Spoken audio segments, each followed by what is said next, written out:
मेरे साथ इस वक्त हैं जीए मीर। ये नेशनल जनरल सेक्रेटरी है कांग्रेस के। और यहाँ पे अगर हम बात करें जम्मू कश्मीर में तो यहाँ प्रेसिडेंट भी रह चुके हैं और अभी जो कांग्रेस लेजिस्लेटिव पार्टी है उसके जो है चीफ हैं। न्यूज़ 18 से बात करने के लिए आपका बहुत बहुत शुक्रिया मीर साहब। कई इश्यूज़ हैं। सबसे पहले पूछना चाहूँगा कि आज जो यहाँ पे मीटिंग हुई है ये एक्चुअली में इंडो यूएस डील है, उसके जो मनफी असरात जो आपको उसको एक तरह से अवेयर करना है। और क्या आप हम माने कि इसके बाद आप ज़मीनी सतह पे इसके खिलाफ लड़ोगे? बिल्कुल दुरुस्त फरमाया आपने, चूंकि अभी जो रिसेंटली 10-12 दिन पहले जो इंडियन प्राइम मिनिस्टर ने अमेरिका के साथ में सडनली एक डील मतलब अंजाम दी, जिसमें हमारे हार्टिकल्चर एग्रीकल्चर प्रोडक्ट्स को 18% अमेरिका टैरिफ लेगा और उनके जो प्रोडक्ट्स इंडिया में आएंगे वो 0 पर आएंगे। तो जिससे हमारे देश के जो प्रोडक्ट्स है, पर्टिकुलरली इस खित्ते जम्मू कश्मीर के जो प्रोडक्ट्स है, जो खासकर हार्टिकल्चर जो हमारी बैकबोन है, जो उसका मार्केट है वो टोटल डाउन हो जाएगा। जो फार्मर्स क्रैश हो जाएंगे, जो उसके साथ वाबस्ता लोग हैं उनकी सारी आमदनी खत्म हो जाएगी। और ये एक सोची समझी सोच के साथ में मोदी सरकार ने ये डील अंजाम दी। और ये एक किस्म से एक इकोनॉमिक ब्लॉकेड इस खित्ते को, क्योंकि यही एक जरिया बचा था, रोजगार कहीं नहीं है, दूसरे रास्ते कहीं नहीं है, इंडस्ट्रीज कहीं नहीं है, बिजनेस कहीं नहीं है, एक हार्टिकल्चर बचा था। उसको जो चोट इन्होंने मारा इस डील के जरिए से, इससे जम्मू कश्मीर का करीब 40 लाख लोग जो इस पर डिपेंडेंट है वो सड़कों पर आएंगे, उनके परिवार मरने के कगार पर आएंगे। तो इसलिए रिसेंटली अभी हमारी नेशनल हाई कमांड ने 6-7 स्टेट्स आइडेंटिफाई की हैं जिनको डायरेक्टली इस डील का इफेक्ट है, जिसमें जम्मू कश्मीर सरफहरिस्त है, जो देश को 95% फ्रूट सप्लाई करता है, स्पेशली सेब, बादाम, अखरोट। ये तीनों चीज़ जम्मू कश्मीर से जाते हैं और इसी को जो चोट मिला है, तो इसके लिए कांग्रेस पार्टी फिलहाल अपनी स्टेट लीडरशिप को इस डील के बारे में जानकारी दे रही है, ताकि सारे लीडर समझे और फिर अपने अपने रेस्पेक्टिव एरियाज में जाएंगे। जो फार्मर्स है, ग्रोवर्स है, इसके साथ ट्रेड करते हैं, उन सब से इंटरेक्ट करेंगे। हम चाहते हैं कि ये खाली कांग्रेस की आवाज़ ना बने, ये उन सारे लोगों की आवाज़ बने जो इससे वाबस्ता है, जिनको इसका इफेक्ट है। और उसके लिए एक आज से हमने जम्मू कश्मीर में शुरू किया, इसके बाद हम अलग अलग रीजन्स में सीधे फ्रूट ग्रोवर्स से, फ्रूट से वाबस्ता फार्मर्स से इंटरेक्ट करेंगे। और उसके बाद में जिस तरह से मेरा फार्मर, मेरा ग्रोवर, मेरा ट्रेडर चाहेगा कि कांग्रेस पार्टी का सहयोग जिस तरीके से चाहिए वो हम देने के लिए तैयार हैं। एक मोमेंट, एक मिशन हम चलाएंगे अपने लोगों को बचाने की खातिर।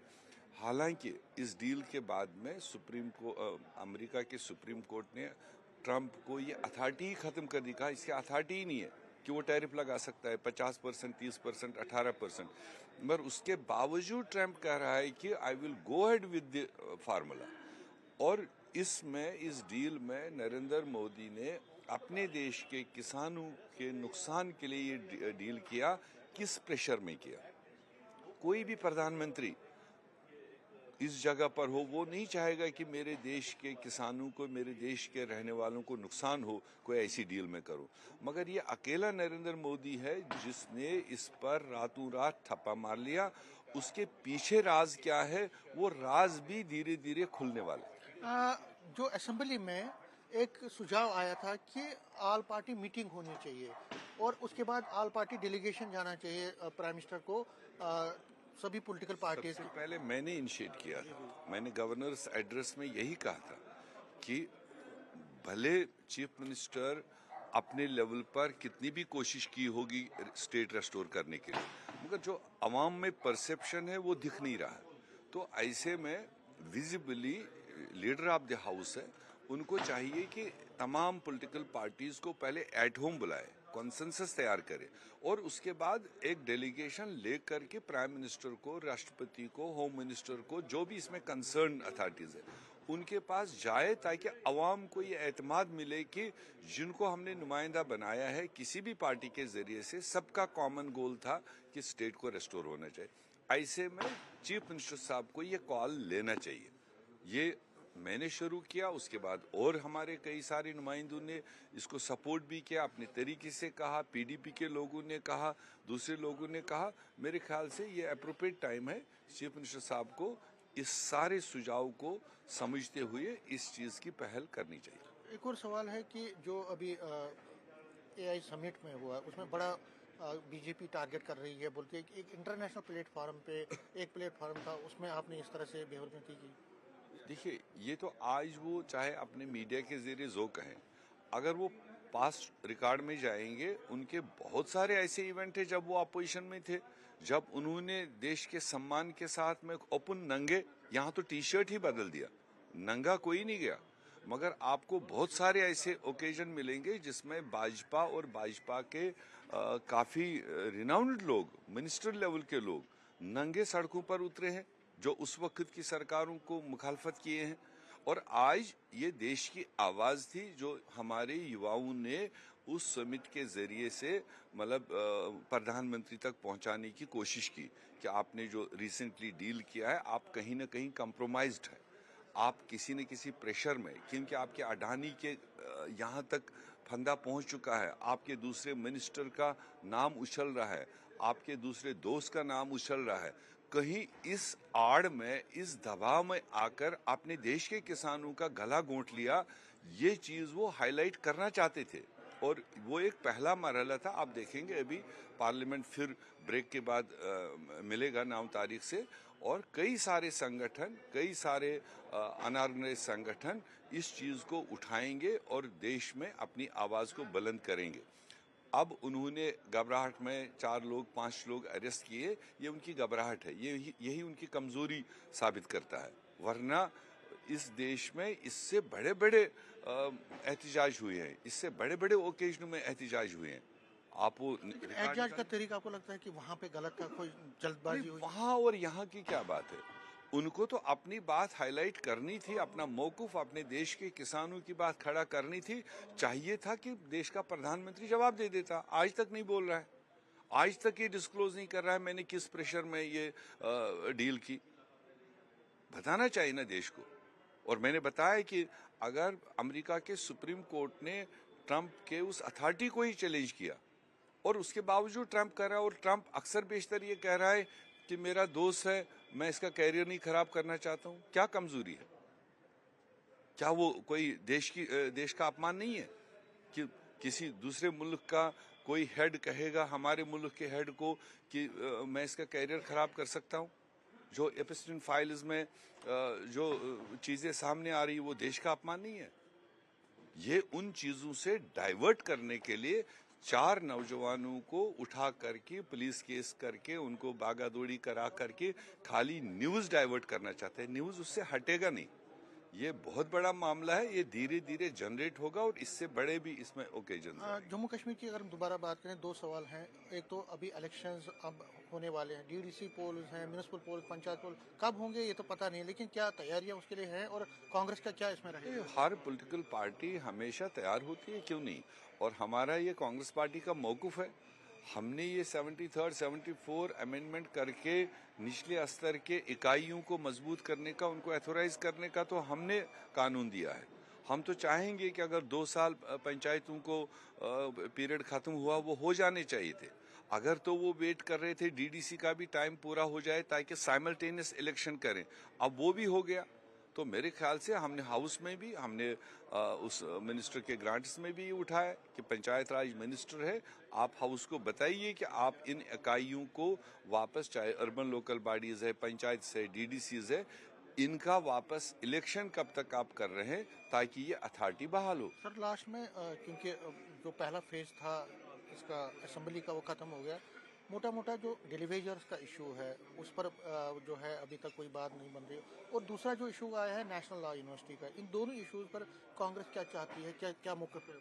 नहीं, नेशनल लॉ यूनिवर्सिटी का जहां तक मामला है, एक वाजिब सी बात हाउस में उठी, कहां से उठी, क्योंकि ये ट्विन कैपिटल वाली स्टेट है।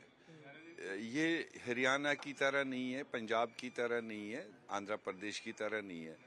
तो पहले भी जब हमने हमारे यूपीए टाइम में एक एम्स पूरे देश को दिया, हमें भी एक दिया, तो मतलब सवालात उठे और हमको दूसरा एम्स देना पड़ा। आईआईएम आईआईटी की बात आई, हमें कश्मीर को भी देखना पड़ा, हमें जम्मू को भी देखना पड़ा। तो आज जब नेशनल लॉ यूनिवर्सिटी की बात है, फिलहाल एक लॉ यूनिवर्सिटी का प्रपोजल गवर्नमेंट ने थ्रू किया है, तो थोड़ा सा उसमें पैसा दिया है उसको तैयार करने के लिए।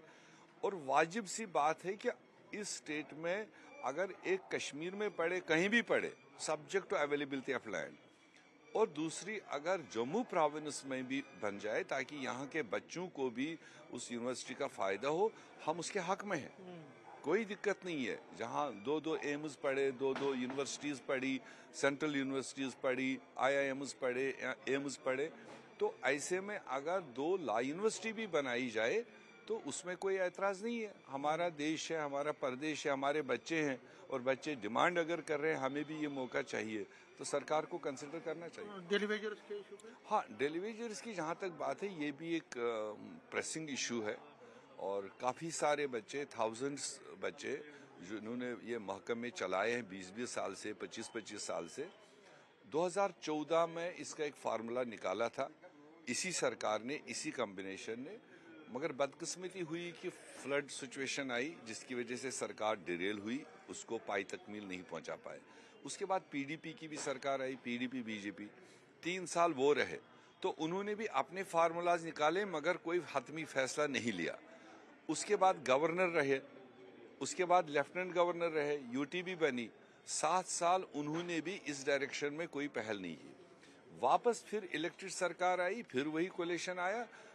हमें उन नौजवानों को अब समझना चाहिए, अगर चीफ मिनिस्टर ने पिछली बार एक कमेटी बनाई, हाई लेवल कमेटी बनाई, क्योंकि 1 लाख बच्चों को सेटल करने की बात है, कोई 1000-5000 की बात नहीं है।